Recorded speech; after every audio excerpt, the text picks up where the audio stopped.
Thanks, Madam Chair. And I want to speak in favor of the resolution.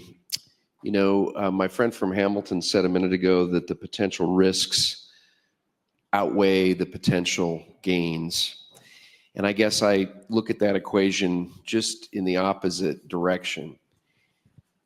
In the course of my lifetime, I think I have watched our national government be incapable of dealing with the weightiest issues of the day.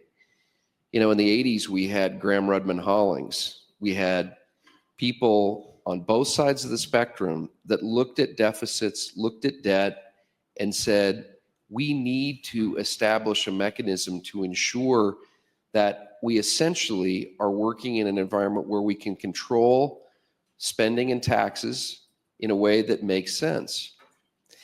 And we had a debate yesterday that I would love to see the national government be able to engage in, where we were able to come here and say we have a requirement to balance the budget. We know what our revenue projection is, and we know what our spending priorities are, and we hash that out. That discipline is completely absent in Washington, and it is as grave a threat as we can possibly face for the remainder of our lifetimes and for those that are our children.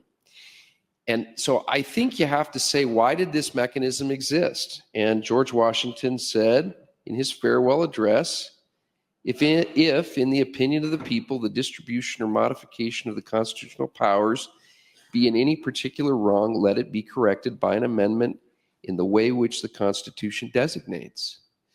This mechanism exists for this moment because the states need to be able to push back and say, if the national government doesn't begin to conform itself in the way we have to, or the way we've chosen to, it will imperil all of us. We have a collective interest in doing this.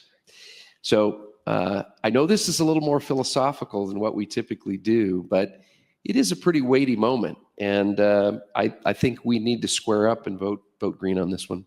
Thank you, Madam Chair.